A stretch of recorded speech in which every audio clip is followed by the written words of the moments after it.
नमस्कार दोस्तों। अगर आप दुकान चला रहे हैं और साथ ही साथ आप अमेज़ॉन, फ्लिपकार्ट और मीशो या किसी भी ऑनलाइन मार्केट प्लेस पर अपना प्रोडक्ट बेचते हैं या शुरू करने की सोच रहे हैं तो पैकिंग और कुरियर की सही जानकारी होना बहुत ज़रूरी है। इस वीडियो में हम जानेंगे कि ऑर्डर मिलने के बाद प्रोडक्ट की पैकिंग कैसे करें, कुरियर प्रोसेस क्या होती है और किन चीज़ों का ध्यान रखना चाहिए। जब आपको किसी मार्केट प्लेस से मान के चलो एक ऑर्डर मिलता है तो पहले क्या करना है, सबसे पहले ऑर्डर डिटेल्स को चेक करें। ठीक है, क्या प्रोडक्ट है, कितनी क्वांटिटी है, डिलीवरी एड्रेस क्या है। फिर अपने स्टॉक से प्रोडक्ट को निकालना है। एक बार क्वालिटी चेक ज़रूर करें कि ये चीज़ें टूटी फटी तो नहीं है। अब ऑर्डर को प्रोसेस करने के लिए उस प्लेटफॉर्म पर जाकर, जहाँ भी आप कर रहे हो, फॉर एग्जांपल अमेज़ॉन से कर रहे हो तो अमेज़ॉन पे जाके शिपिंग लेवल और इनवॉइस जनरेट करना है। हर मार्केट प्लेस का अपना एक सेलर पैनल होता है, चाहे वो मीशो कह लो, फ्लिपकार्ट कह लो, अमेज़ॉन कह लो, किसी का भी। देखो, ऑर्डर मिलने के बाद जो है आपने शिपिंग लेवल निकाल लिया। अब पैकिंग कैसे करें, पैकिंग का सही तरीका क्या है। अब बात करते हैं पैकिंग का, जो इस कैटेगरी में बहुत ज़्यादा अहम हो जाता है। अगर पैकिंग अच्छी नहीं होगी तो प्रोडक्ट टूट सकता है, ख़राब हो सकता है, फिर रिटर्न का झंझट शुरू हो जाएगा मेरे भाई। देखो, पैकिंग मटेरियल जो आपको चाहिए होगा, सबसे पहला होता है पॉली बैग। पॉली बैग हल्के सामान के लिए, जैसे कि कपड़ा में डील कर रहे हो या कुछ भी नॉर्मल चीज़ में डील कर रहे हो जो टूटने वाली नहीं है, उसके लिए पॉली बैग यूज करो।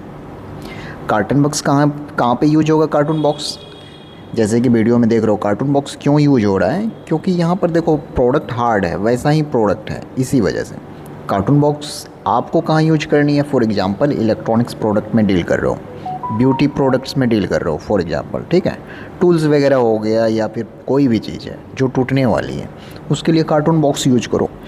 कार्टून बॉक्स के बाद आता है bubble wrap, tape, sticker, invoice, shipping level. ये सारी इंपॉर्टेंट चीज़ है जो पैकिंग में काम आता है। ठीक है, ये चीज़ आपके पास होनी ही होनी चाहिए।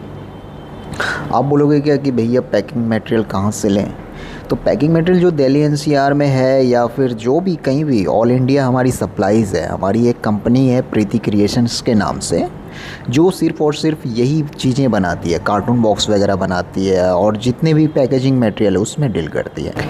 ई कॉमर्स में जो भी आप कर रहे हो, चाहे आपको पॉली बैग चाहिए, कार्टून बॉक्स चाहिए, बबल रैप, टेप, स्टिकर, जो भी मटेरियल चाहिए, मैं एक लिंक दे दूँगा डिस्क्रिप्शन में, आप वहाँ जा कर के बेशक देख सकते हो।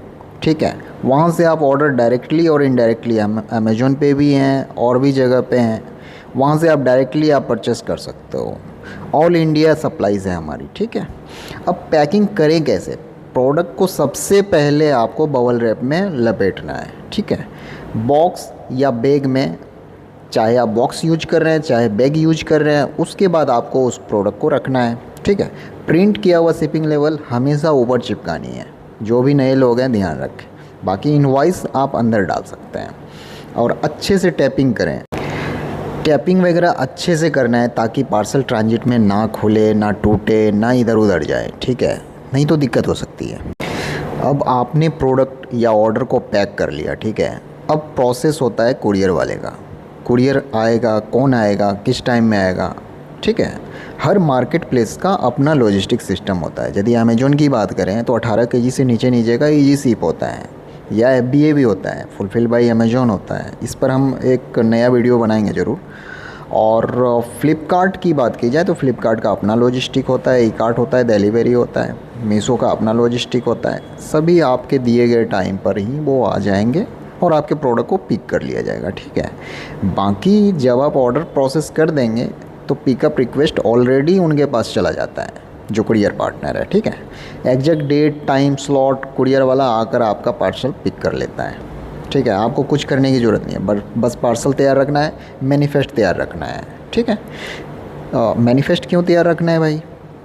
अब देखो, मैनिफेस्ट इसलिए तैयार रखना होता है क्योंकि कई बार होता है कि आपने प्रोडक्ट दे दिया, अब उसकी पेमेंट आपके सेलर पैनल पे नहीं चढ़ी। मान के चलो 10 दिया प्रोडक्ट और 5 का चढ़ा, 5 का नहीं, तो फिर आप क्लेम कैसे करोगे कि प्रोडक्ट हमने दिया है किसी कुरियर पार्टनर को।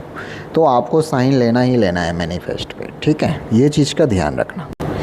देखिए, आपका बिजनेस, आपका प्रोडक्ट, आपकी पैकेजिंग अच्छे से चले, स्मूथली चले, उसके लिए आपको एक काम करना होगा। सबसे पहले स्टॉक को हमेशा ध्यान रखना होगा, जितना स्टॉक है उतने को ही लाइव करें। ठीक है, ताकि जल्दी ऑर्डर निकल सके। फिर bubble wrap, tape, poly bag आदि हमेशा हमेशा आपको स्टॉक में रखना है। ठीक है, सभी ऑर्डर की एक लिस्ट ज़रूर बनाएं ताकि कोई मिस ना हो। ठीक है, उसके बाद हर पार्सल पर शिपिंग लेवल जो भी लगाएं वो क्लियर हो, सीधा हो, ठीक है, जैसे तैसे ना हो। जो भी शॉप चला रहा है, छोटा मोटा दुकान चला रहा है, कोशिश ये रहना चाहिए कि शॉप में रखे हुए प्रोडक्ट को लिस्ट करो, किसी तरीके से मीशो पे लिस्ट कर दो। वहाँ पे कुछ भी नहीं लगता है, कुछ भी दिमाग नहीं लगाना होता है। शॉप में स्टॉक भरा हुआ रखने से अच्छा है कि कुछ प्रोडक्ट के जो आपके टॉप प्रोडक्ट हैं, टॉप 50, टॉप 100 जो भी प्रोडक्ट हैं, उसको आप लिस्ट कर दो ना, मीशो पे लिस्ट करो।